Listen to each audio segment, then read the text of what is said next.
할렐루야. 사랑합니다. 축복합니다. 우리 옆에 기간별로 앉아 있는데 우리 서로 바라보시면서 이렇게 한번 격려했으면 좋겠습니다. 당신을 기대합니다. 여러분, 서로를 향한 기대가 우리 교회 안에 충만하기를 원합니다. 우리가 왜 기대하는 것입니까? 나의 기대가 아닙니다.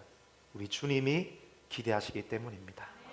내 시각이 아니라 주님의 시각이, 주님의 마음이 여러분을 향한 기대로 충만하기 때문에 그 눈으로, 그 마음으로, 그 시각으로 우리는 축복하며 기대하는 것이죠. 여러분, 서로를 향한 기대가 충만한 우리 교회가 되길 원하고 여러분 모든 전도회가 되기를 축복합니다. 오늘 말씀은 이런 교회가 되게 하소서 두 번째 시간입니다. 여러분, 어떤 교회가 좋은 교회입니까? 어떤 교회가 좋은 교회라고 생각하세요? 사랑이 많은 교회이죠. 정답을 말해버리셨습니다. 설교를 끝내야 되겠습니다. 우리 마산회원교회가 좋은 교회입니다. 아멘. 우리 교회가 세상에서 가장 좋은 교회입니다. 이 믿음을 가지셔야 됩니다. 그리고 우리 마산회원교회가 성경에서 말하는 교회 되기를 원합니다. 왜냐하면 좋은 교회는 성경적인 교회이기 때문입니다. 저를 한번 따라할까요? 좋은 교회는 성경적인 교회입니다. 내가 원하는 대로 만드는 교회가 좋은 교회가 아니라 성경에서 말하는 교회의 원리, 우리 하나님께서 교회를 디자인하실 때 의도하신 바가 있는데 그 하나님의 의도하신 바대로 만들어지는 교회, 성경적인 교회가 가장 좋은 교회이고, 그 성경적으로 만들어지는 교회가 있다면 그 교회는 반드시 성장하고 부흥하게 될 것입니다. 여러분, 저는 어릴 때 아주 보수적인 교회에서 자랐습니다. 제가 전에도 말씀드린 것 같은데요, 우리 고신교단에서 가장 오래된 교회 제1용도교회에서 자랐는데, 제가 어릴 때 드렸던 예배 분위기는 조용했습니다. 조용하다 못해 적막했습니다. 적막한 분위기가 흘렀습니다. 아멘 소리는 하나도 없었습니다. 그래서 이 사람들이 예배를 드리는 것인지 잠을 자고 있는 것인지 거의 구분이 안 될 정도로 적막 그 자체였습니다. 제가 어릴 때 다니던 교회는 옛날 교회들이 다 그랬지만 한쪽에 찬양대석이 있었고 한쪽에는 장로님석이 있었습니다. 우리 교회 장로님들은 그런 분이 한 분도 안 계신데, 제가 어릴 때 제가 예배 드릴 때 봤던 장로님들은 앞에서는 눈에 보일 텐데도 예배 드리는 자세가 항상 이러했습니다. 이러했고 눈을 딱 감고 계셨어요. 예배 처음부터 끝까지. 그래서 이분이 잠을 주무시는 것인지 예배를 드리는 것인지 구분이 안 됩니다. 한 번씩 고개가 떨구어집니다.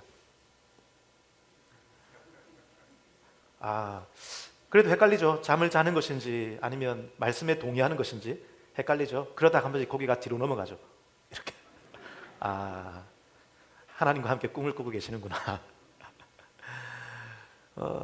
그런 교회에서 자랐습니다. 제가 저희 교회 장로님들을 보니까 얼마나 뜨겁고 얼마나 하나님 사랑하시는지, 이렇게 좋은 장로님이 우리 교회에 있다는 것은 여러분 복인 줄 믿으시기 바랍니다. 여러분, 저는 그런 보수적인 교회에서 살았어요. 그래서 어릴 때 항상 교육받은 것이 뭐냐면 예배 자세, 그리고 예배 드리는 복장, 어릴 때부터 귀에 못이 박히도록 어릴 때부터 교육을 받았습니다. 그렇게 보수적으로 자란 저였기 때문에 제가 전에 말씀을 드렸는지 기억이 안 나는데, 제가 전도사로 사역을 나갔을 때에 어려움을 겪었습니다. 제가 두 번째로 사역을 나간 교회가 어떤 교회였냐면 주일학교 중심 교회였습니다. 그러니까 여러분 매빅 들어보셨어요? 매빅 윙윙, 그걸로 그 지역에서 아주 유명하고 부흥하는 교회였어요. 성도수가 200명이었는데 주일학교 학생 수가 300명이었습니다. 모든 교인들이 이 주일학교에 올인하는 교회였어요. 그러니까 주일 작년 예배는 일부로 드렸는데 주일학교 예배는 3부로 드렸습니다. 모든 성도들이 뜨겁게 토요일마다 와서 리허설을 하고 얼마나 뜨겁게 사역했는지 모릅니다. 제가 거기에 전도사로 딱 갔는데 주일날 성도들의 복장을 보니까 정장을 입으신 분이 한 분도 안 계신 거예요.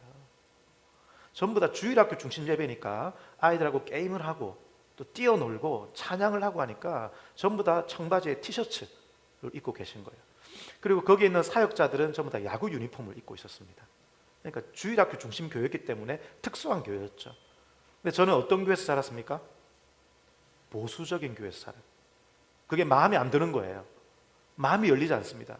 그래서 모든 사람들이 티셔츠에 청바지를 입고 있을 때 저는 혼자 정장을 입고 교회를 계속 갔습니다. 3개월 동안 정장을 입고 계속 교회를 갔었습니다. 벗어야 되는데 이게 안 되는 거예요. 어릴 때부터 교육을 받다 보니까 제 마음에 이게 되지 않았습니다. 작동이 되지 않았습니다. 하루는 담임 목사님이 저를 불렀습니다. 그때 전도사 때였으니까, 윤 전도사, 니는 눈치가 없나? 옆에 봐봐라, 누가 정장을 입고 있는가? 니는 눈치가 없나?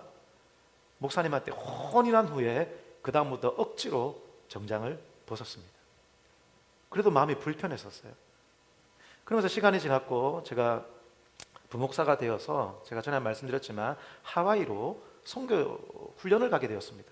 근데 거기에 갔더니 앞에 목사님이 설교를 하시는데 반바지에 하와이안 티셔츠를 입고 슬리퍼를 신고, 여러분 이게 하와이에서는 아무런 문제가 되지 않은 복장입니다. 하와이에서는 더운데 정장을 입고 오면서 다 사람들이 이상하게 생각합니다. 그렇게 예배를 인도하시는데 충격을 받은 거죠. 저는 어떤 교회에서 살았습니까? 세상에서 가장 보수적인 교회에서 살았기 때문에 이게 마음에 안 드는 거예요. 그런데 그러면서 제 생각이 깨어지기 시작했습니다. 왜냐하면 하와이에서 봤던 그분들은 이때까지 제가 경험했던 그 누구보다도 주님을 사랑하던 분이었습니다. 정말 주님께 자기의 온 삶을 들여서 헌신하던 분들이었어요. 그러면서 제가 깨닫게 되었습니다. 옷을 어떻게 입느냐, 종교적인 겉모양, 그것이 때로는 중요하겠지만 우리의 신앙생활에 그렇게 중요한 것은 아니구나. 신앙의 본질은 아니다는 것을 제가 깨닫기 시작했습니다. 여러분, 교회 안에 문화적인 것과 성경적인 것을 구분할 수 있어야 됩니다. 옷을 어떻게 입느냐, 이것은 문화적인 것이죠. 그리고 시대적인 것입니다. 우리 한국 사회에서 예배를 드릴 때 정장을 입는 것은 당연한 것입니다. 그런데 또 다른 문화권 혹은 다른 시대에 가면 이 정장이 어울리지 않는 것이 있다는 것이죠. 그래서 제가 지금 여러분 앞에서 정장을 입고 있는 이유는 이 정장이 성경적이어서 정장을 입고 있는 것은 아닌 것이죠. 이해가 되십니까? 성경적이어서 정장을 입고 있는 것이 아니라 문화적인 이유로, 제가 오늘 만약 반바지에 하와이안 티셔츠를 입고 있다면 여러분 모두 실족하게 될 것입니다.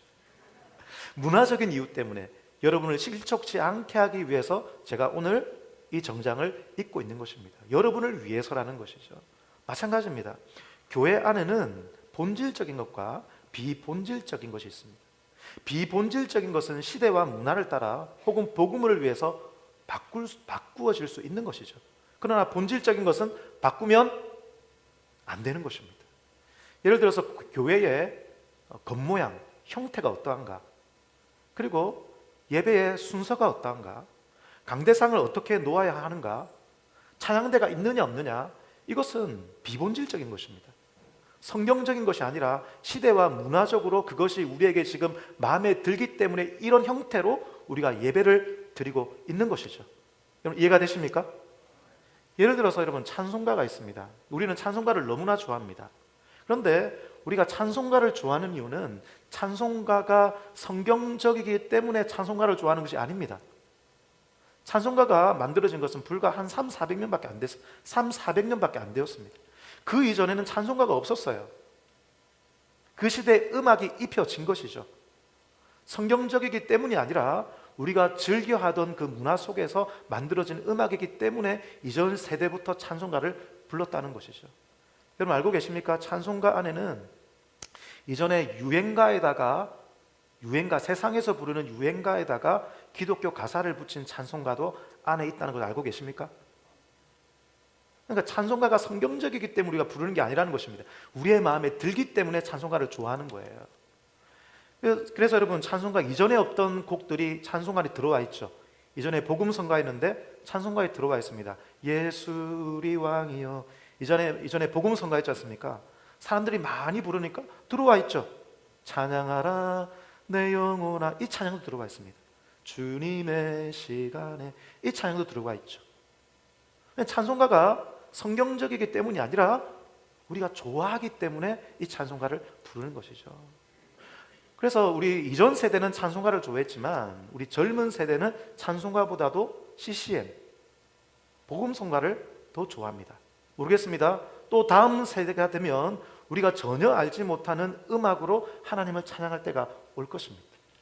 그래서 여러분, 우리 교회는 찬송가도 많이 부르지만 우리가 젊은 세대를 타게 돼서 젊은 세대를 구원하고 젊은 세대를 제자 삼고 젊은 세대를 변화시키기 위해서는 찬송가도 많이 불러야지만 어떻게 해야 되는 것입니까? 이 젊은 세대의 문화에 맞는 CCM, 복음성도 많이 불러서 그들을 하나님 안으로 들어올 수 있도록 만드는 것이 우리의 책무라는 것입니다. 할렐루야. 여러분, 제가 말하는 것이 무엇입니까? 교회 안에서 본질적인 것이 있고 비본질적인 것이 있는데 비본질적인 것에 대해서는 우리가 마음을 활짝 열어야 된다는 것이죠. 그러나 본질적인 것, 성경적인 것은 목에 칼이 들어와도 우리가 끝까지 지켜야 할 줄 믿습니다. 그렇다면 여러분, 성경적인 교회는 어떤 교회입니까? 성경적인 교회는 어떤 교회일까요? 교회의 형태나 찬양곡을 어떻게 부르느냐, 복장이나 그런 것이 성경적인 것이 아니라는 것을 이제 이해하셨을 것입니다. 성경적인 교회는 어떤 교회입니까? 성경적인 교회는 초대교회를 보면 알 수 있습니다. 왜냐하면 초대교회는 원형교회죠. 하나님께서 교회를 만드실 때에 최초로 디자인한 교회가 초대교회입니다. 그래서 초대교회의 모습을 보면 아, 교회란 이런 것이구나라는 그런 것을 이해할 수 있다는 것이죠. 여러분, 사도행전을 보면 초대교회의 모습이 나오는데 사도행전에 나타나는 초대교회의 모습은 두 가지입니다. 하나는 복음입니다. 그리고 하나는 아까 어떤 장로님이 말씀하셨죠? 사랑입니다. 저를 한번 따라하겠습니다. 복음과 사랑. 한 번 더요. 복음과 사랑. 여러분, 이것이 교회의 본질입니다. 초대교회를 보면 열심히 복음을 전합니다. 사도행전을 보면 복음이 전파되는 과정을 기록하고 있죠. 그래서 복음이 땅끝까지 증거가 되었습니다. 그리고 사도행전을 보면 또 한 가지가 두드러지는데 그것은 뭐냐면 복음이 전파되는 과정 중에 교회가 하나 되기 위하여, 사랑하기 위하여 부단히 노력했다는 흔적이 고스란히 사도행전에 남아 있습니다. 복음이 전파되는 과정 중에 여러분, 복음이 전파되는 것은 무엇을 의미하는 것입니까? 교회 안에 새로운 사람이 들어온다는 것을 의미하죠. 문화가 다른 사람들이 들어온다는 것을 의미합니다. 생각이 다른 사람들이 들어온다는 것을 의미합니다. 그러면 교회 안의 기존 질서가 깨어지게 되어 있는 거예요. 그래서 사도행전을 보면 부단히 이 갈등을 해소하기 위해서 노력하는 것입니다. 지난번에 제가 이런 교회 되게 하소서 첫 번째 말씀을 통해서 여러분이 알려드렸는데 사도행전 6장을 보면 어떤 말씀이 있었습니까? 히브리파 유대인과 헬라파 유대인 간의 갈등이 있었다는 것이죠. 원래 히브리파 유대인들이 전통적인 유대인이었습니다. 그런데 복음이 전거되었고 수많은 헬라파 유대인들이 교회 안으로 유입된 거죠. 헬라파 유대인들은 해외파입니다. 생각이 다르고 옷 입는 스타일이 다르고 가치관이 다르고 때로는 언어가 다릅니다. 이런 사람들과 함께 교회 생활을 하려고 하니까 문제가 생기는 거죠. 이 문제를 어떻게 해결하였습니까? 사랑으로, 그들을 받아들임으로 해결을 했다는 것이죠. 그래서 어떻게 합니까? 헬라파 사람들이 중심으로 된 7집사를 세워서 주도권을 아예 헬라파 사람들에게 줘버린 것이죠. 사랑인 것입니다. 여러분, 교회는 사랑함으로 성장하게 되어 있는 것입니다. 복음은 반드시 사랑과 함께 흘러가는 것입니다. 복음적이라고 하는 것은 사랑이 충만한 것입니다. 할렐루야. 우리 교회가 복음을 잘 증거한다는 것은 사랑이 충만하다는 것을 의미하는 것이죠. 사랑이란 무엇입니까? 사랑이란 받아들이는 것입니다. 사랑이란 무엇이라고요? 받아들이는 거예요. 옆에 사람을 받아들이는 것입니다. 할렐루야. 받아들이는 거예요. 그래서 사도행전 6장에 그 헬라파 유대인들은 그들이 받아들였다는 것이죠. 사도행전 15장을 가보면 더 엄청난 일이 벌어집니다. 그리고 헬라파 유대인들은 그래도 유대인이지 않습니까? 유대인입니다. 유대인의 전통 안에 있었습니다. 그런데 이제는 유대인이 아니라 아예 이방인들이 교회 안으로 유입되기 시작합니다. 여러분, 그나마 헬라파 유대인들은 유대인의 전통을 알고 있었어요. 할례도 받았습니다. 구약의 율법도 알고 있었습니다. 그런데 이방인들은 어때요? 구약의 율법을 아예 몰라요. 구약 성경을 아예 모르는 사람들입니다. 이 문제를 어떻게 해결할 것인가?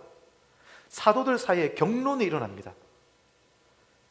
사도행전 15장을 보면 예루살렘 총회가 열리는데 이 총회에서 경론을 벌린 후에 결정을 하는 게 있어요. 자, 여러분 사도행전 15장 한번 찾아보시기 바랍니다.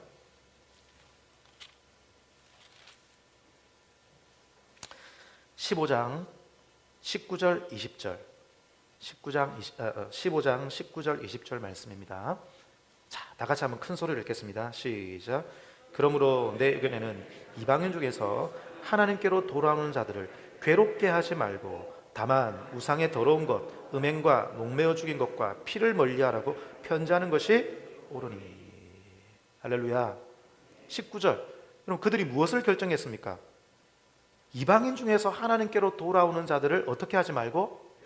괴롭게 하지 말자. 이게 무슨 말이냐면 구약의 율법 조항들을 지키라고 그들을 괴롭게 하지 말자. 원래 유대인들은 구약의 율법을 지키고 있었습니다. 예수를 믿고 나서도 구약의 율법, 절기, 할례 이런 것들을 철저히 지키고 있었다는 것입니다.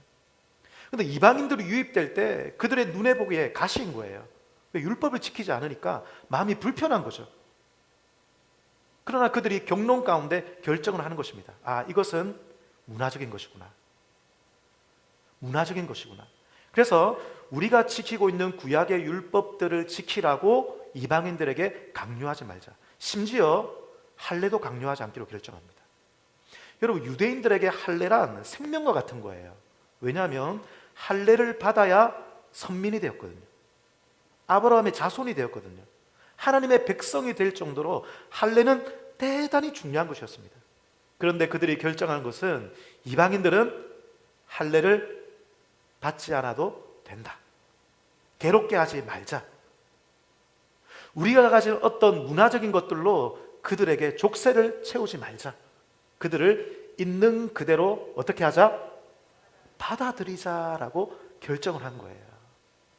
그래서 여러분, 초대교회의 역사는 받아들임의 역사인 것입니다. 그들을 받아들였기 때문에 그들이 교회에 정착한 것이죠. 반대로 받아들이지 않았다면 어떻게 되었겠습니까? 튕겨나가는 거예요. 교회는 성장할 수가 없는 것입니다. 부흥할 수가 없는 것이죠. 그러므로 여러분, 부흥하는 교회는 받아들이는 교회인 것입니다. 부흥하는 교회는 이해하는 것입니다. 문화가 다르고 생각이 다르고 뭔가 달라도 스타일이 달라도 가치관이 달라도 받아들이는 교회가 좋은 교회인 것입니다. 우리 해운교회는, 마산 해운교회는 그런 교회 되기를 원합니다.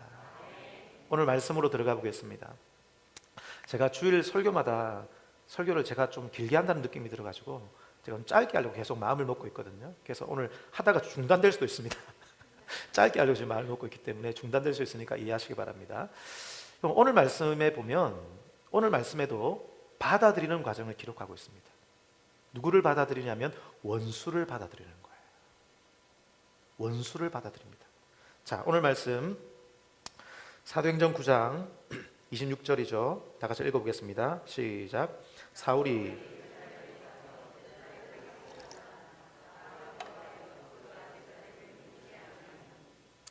여러분, 사울은 어떤 사람이었습니까? 사울은 복음의 핍박자였습니다.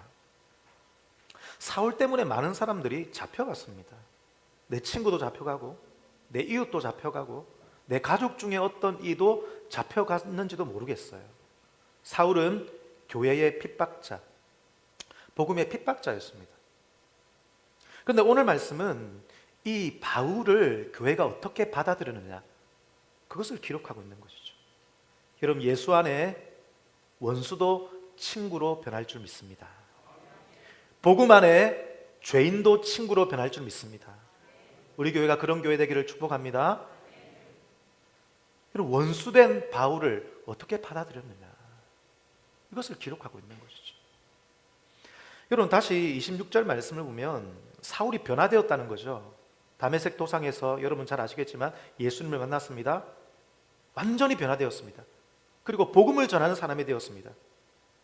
그래서 이 사울이 교회 안으로 들어오게 되었는데 제자들이 사귀고자 하나 다 두려워하여 그가 제자됨을 믿지 아니했다.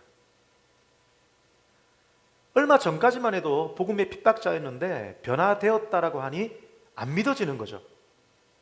믿고 싶지만 믿어지지 않는 것입니다.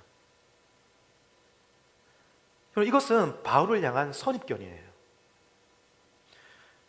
여러분, 우리가 다른 사람들을 더 많이 사랑하고 우리 교회가 더 받아들이는 교회가 되려면 여러분 선입견을 깨트려야 하는 것입니다.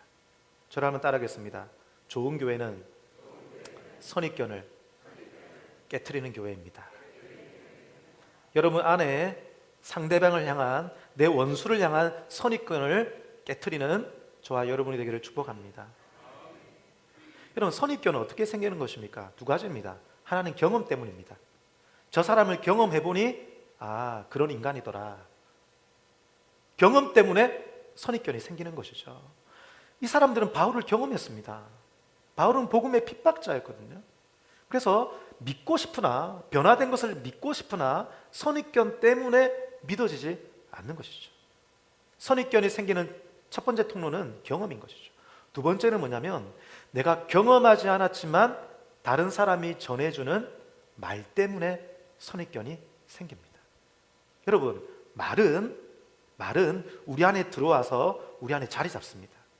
그래서 그 말이 우리의 생각의 통로를 만들어 버려요. 이게 말의 힘입니다. 그래서 내가 그 사람을 경험하지 않았지만 다른 사람이 이 사람에 대해서 전해주는 그 말 때문에 나에게 저 사람에 대한 선입견이 생기게 되는 것이죠. 경험하지 않았지만 저 사람은 저런 사람이야 라고 판단하게 된다는 것입니다. 몇 년 전에 이런 일이 있었습니다. 제가 살던 집 주변에 새로 맛있는 국수집이 생겼어요. 사람들이 맛있다고 그러더라고요. 제가 제 아내와 함께 그 국수를 먹기 위해서 갔습니다. 주문을 했습니다. 맛있게 보였습니다. 먹었습니다.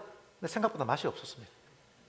너무 맛이 없었어요. 그래서 나오면서 제 아내와 함께 맛없다, 다음부터 안 가야 되겠다, 그렇게 얘기를 했어요.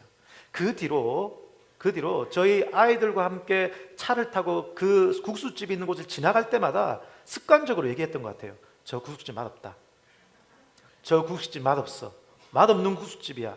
계속 그 얘기를 했거든요. 근데 어느 날, 얼마나 시간이 지났는지 모르겠어, 어느 날 제 딸아이가 그랬는지 우리 첫째 아이가 그랬는지 모르겠습니다. 지나가면서 이렇게 말하는 거예요. 저 국수집을 지나가는데 저 국수집 맛없는 국수집이야. 먹어보지도 않아놓고, 자기는 경험해보지도 않아놓고 이미 정해버린 것이죠. 여러분, 이것이 말의 힘인 것입니다. 힘인 것입니다.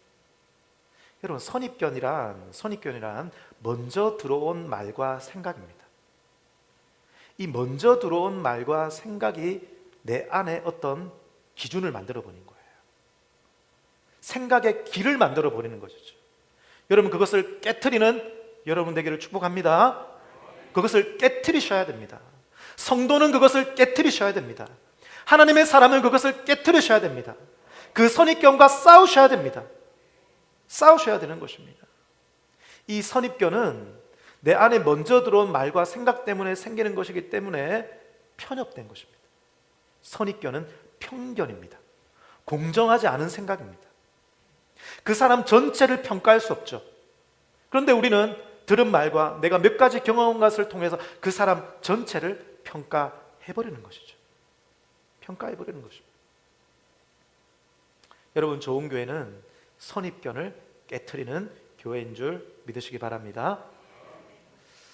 제가 전에 있던 교회에 지난번 이런 교회가 되게 하소서 말씀드렸는데 싸움이 많이 일어났습니다. 그래서 30년 전에 있었던 그 딸 결혼식에 축의금 안 낸 것, 이런 기억하시죠? 기억 못 하십니까? 30년 전에 있었던 딸 결혼식에 축의금 안 낸 것, 그것도 아직도 기억하면서, 그 실수로 안 낸 건데 그것 아직까지 기억하면서 마음에 앙금을 가지고 있었어요. 서로 얼마나 관계가 안 좋은지요. 그러면서 청소할 때 한 번 안 나온 거 그거 기억하고, 김장할 때 한 번 안 나온 거 그거 기억하고. 저는 아직 그런 사전 지식이 없습니다. 우리 교회 누가 안 나오시는지 모릅니다. 오해하지 마세요. 전에 교회 그랬다는 겁니다. 그거를 기억하면서 기억을 하면서 그분에 대한 상자를 만들어 놓더라고요. 저 인간은 원래 그런 인간이야. 저 인간은 원래 그런 인간이에요. 저를 한번 따르겠습니다. 저분은 원래 그런 분이 아닙니다.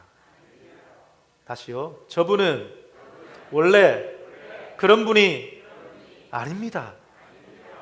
아멘. 여러분, 성도는 원래 그렇지 않은 그 부분을 보는 사람이어야 합니다. 세상 사람들은 그거 못 봅니다. 왜요? 주님의 시각이 없기 때문이죠. 주님의 사랑이 없기 때문이죠. 주님의 따뜻함이 없기 때문이죠. 그러나 우리에게는 주님의 사랑이 있지 않습니까? 주님이 우리를 그렇게 보십니까? 아니지 않습니까? 주님은 한 번도 우리를 정죄하지 않으신 분이십니다. 주님은 우리의 죄악이 있지만 그 죄악을 보기보다 우리의 더 큰 가능성을 보시는 분 아니십니까? 그래서 여러분, 우리 안에 이 마음을 가지셔야 되는 것입니다. 저분은 원래 그런 분이 아니다. 실수를 했든지 그럴 만한 이유가 있었을 거야. 그렇게 할 때에 우리가 그 사람을 받아들일 수 있는 것입니다. 원수를 받아들일 수 있는 거예요. 여러분 보십시오. 만약에 초대교회가 바울을 받아들이지 않았다면, 선입견 때문에 저 인간은 원래 그런 인간이야, 그 선입견 때문에 바울을 받아들이지 않았다면 기독교 역사상 가장 위대한 사도 바울이라는 인물은 태어나지 않았을 것입니다. 여러분, 우리가 내 옆에 있는 성도의 부족함이 있지만 받아들일 때 그 사람을 세우는 것입니다. 그 사람을 일으키는 것입니다. 할렐루야. 여러분, 초대교회는 이 바울을 받아들이는 것이에요. 사울을 받아들이는 것이죠. 그런데 이 사울을 받아들일 때에 아주 큰 역할을 한 사람이 있습니다. 그게 누구냐면 바나바라고 하는 인물이죠. 27절입니다. 27절 다 같이 읽겠습니다. 시작.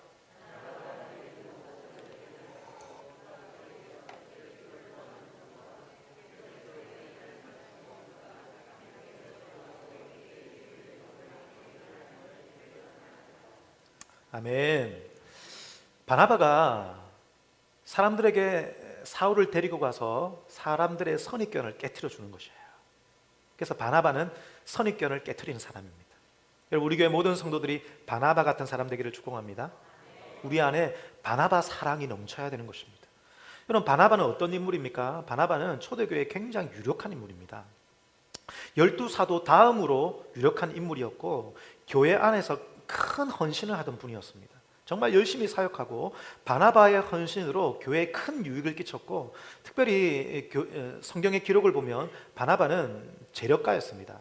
그래서 구브로에 있던 자기의 땅을 팔아서 교회에 헌금한 사람이었습니다. 이런 사람이 바나바인데, 여러분, 사람들이 바나바에게 별명을 지어주었습니다. 여러분, 사람들이 별명을 지어줄 때 그 사람의 모습을 보고 별명을 지어주죠. 그렇죠? 별명을 지어줍니다.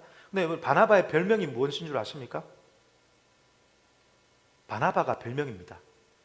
바나바의 본명은 요셉입니다. 레위 사람 요셉. 바나바가 별명이에요. 바나바의 뜻이 뭐냐면 위로자, 위로하는 사람이란 뜻이에요. 그러니까 무엇을 의미하냐면, 바나바는 권위자였습니다. 바나바는 교회에 유력한 사람이에요. 많은 일들을 했었습니다. 헌금도 많이 했었습니다. 그런데 사람들에게 기억나는 모습은 뭐냐면 사랑이 넘치는 사람. 바나바가 교회에서 했던 가장 위대한 일은 뭐냐면 사랑이었다는 것입니다. 그 대표적인 사건이 오늘 말씀인 것이죠. 바나바는 새로운 사람들을 교회에 정착시키는, 새로운 사람들을 공동체와 연결시켜주는, 선입견을 깨트려주는 사람이었다는 것이에요. 여러 가지 예화들이 있는데 제가 시간상 다 띄워놓고 있습니다. 여러분, 선입견을 깨트리려면 어떻게 해야 되는 줄 아십니까? 선입견을 깨트리려면 칭찬하는 말을 많이 하셔야 됩니다. 저를 따르겠습니다. 칭찬하는 말을 많이 합시다. 할렐루야. 여러분, 선입견은 말 때문에 생기고 우리의 경험 때문에 우리의 생각이 생기기 때문에 그것을 말로 계속 해줘야 되는 것입니다. 그러면 새로운 생각과 새로운 말들이 우리의 머릿속에 남게 되는 것이죠. 그래서 여러분, 우리 옆에 있는 분들을 향해서 이렇게 계속 말씀해 주셔야 됩니다. 이 집사님은 정말 좋은 분입니다. 이런 말들을 많이 해주셔야 되는 거예요. 저를 한번 따르겠습니다. 이 집사님은, 이 장로님은, 이 권사님은 정말 좋은 분입니다. 할렐루야. 우리 옆에 있는 분에게 한번 말씀해 주시기 바랍니다. 당신은 정말 좋은 분입니다. 할렐루야. 여러분, 돌이켜 보십시다. 여러분은 교회에서 친한 분들과 대화를 나누실 때 어떤 말들을 자주 나누셨나요? 저분은 원래 그런 인간이냐? 그런 말들을 많이 나누셨나요? 그렇다면 오늘 회개하기를 원합니다. 이제 우리의 말을 바꾸셔야 됩니다. 어떻게 바꾸셔야 됩니까? 저분은 원래 그런 분이 아닙니다. 그리고 나아가서 저분은 정말 어떤 분이다? 좋은 분입니다. 할렐루야. 그런 말들이 우리 안에 넘쳐나기를 원합니다. 그래서 부정적인 생각이 우리 안에 끊어지기를 바라요. 물론 여러분, 그분 안에 문제도 있을 것입니다. 그러나 보는 시각이 문제죠. 여러분, 여기에 컵이 있습니다. 컵 안에 물이 있죠. 여러분 잘 들었겠지만 긍정적인 사람은 이 컵 안에 있는 물을 보고 어떻게 평가하죠? 물이 반이나 남아있다. 부정적인 사람은요, 물이 반밖에 없다 라고 얘기를 하는 것입니다. 물론 여러분, 그분 안에 문제가 있을 것입니다. 그러나 우리는 긍정적으로 바라보는 것이죠. 선한 부분을 바라보는 것입니다. 그것이 주님의 마음이기 때문인 것이죠. 여러분의 말을 바꾸는 저와 여러분 되기를 축복합니다. 또 한 가지 마지막으로, 여러분, 바나바는 선입견을 깨트릴 뿐만 아니라 바울을 성공시켜 주었습니다. 성공시켜 주었어요. 저를 따라하겠습니다. 성공시켜 주는 사람이 됩시다. 여러분, 바울이라는 인물이 교회 안에 들어왔을 때에 아까 말씀드린 것처럼 바나바가 원래 유력한 사람이었습니다. 사도 다음이었어요. 그런데 자, 여러분, 오늘 우리가 9장을 보았는데 9장부터 바울과 바나바가 만납니다. 그 이후로 성경을 보면 바울과 바나바의 이름을 거론할 때에 바나바 이름이 먼저 등장합니다. 바나바의 이름이 먼저 등장해요. 자, 여러분 11장 보세요. 11장 25절을 보면 이방인 최초의 교회인 안디옥 교회가 세워져서 예루살렘 교회에서 바나바를 파송합니다. 바나바를 파송할 때 바나바가 혼자 가지 아니하고 누구를 데리고 갑니까? 11장 25절에 사울을 데리고 가죠. 그러니까 팀장이 누구였어요? 바나바였다는 것이죠. 13장 넘어갑시다. 13장에 최초의 교회인 안디옥 교회가 최초의 선교사를 파송하죠. 그때에 13장 2절 최초의 선교사인 바나바와 사울을 최초의 선교사로 파송을 합니다. 자, 2절 다 같이 읽겠습니다. 시작. 주를 섬겨 금식할 때에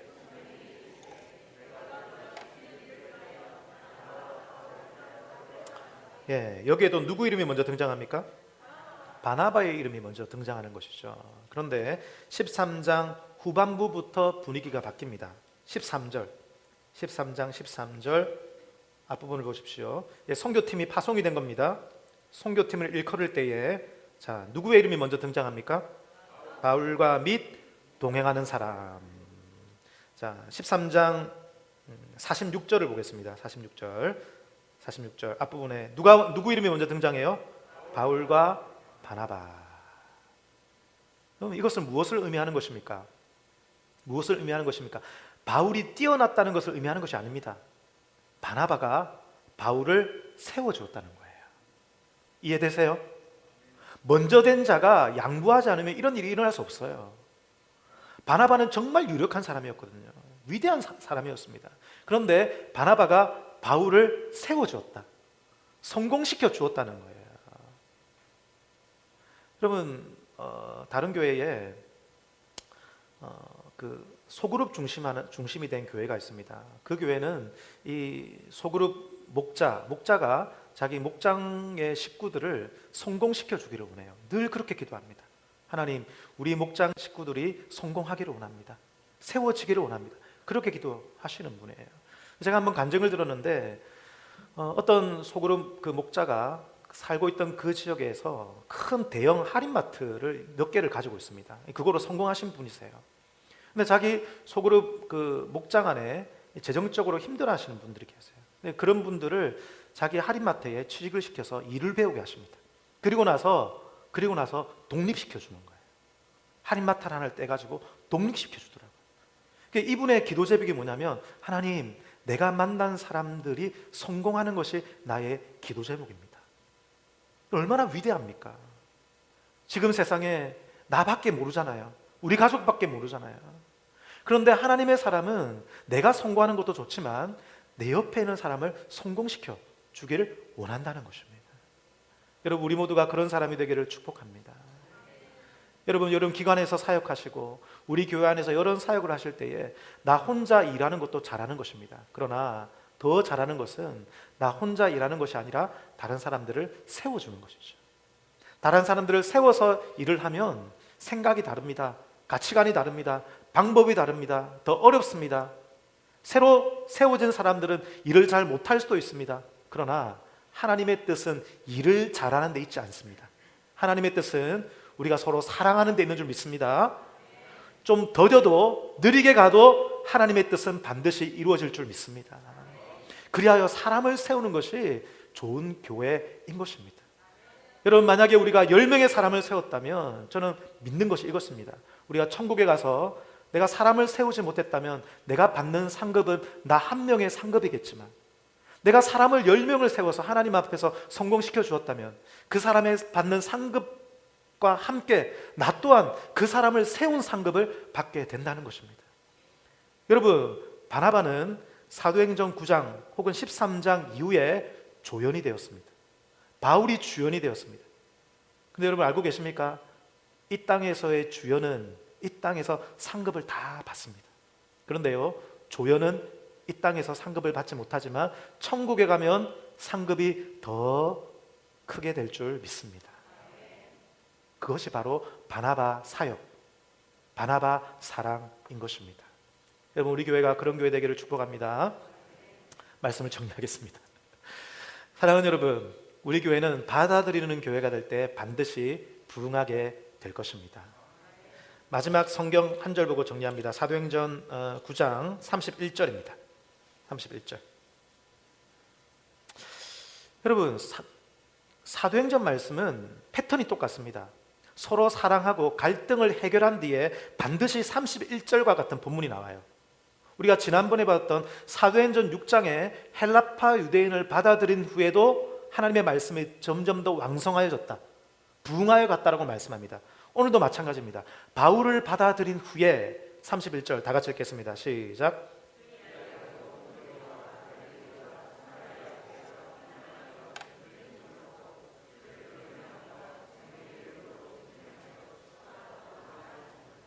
할렐루야. 받아들이는 교회가 될 때 우리 교회의 수가 더 많아지게 될 줄 믿습니다. 이런 놀라운 사랑으로 우리 모두 부흥을 경험하는 우리 마산 회원교회 성도 되기를 하나님의 말씀으로 부탁드립니다. 성경적인 교회가 무엇인지 말씀을 들었습니다. 우리가 본질에 집중하게 하여 주옵소서.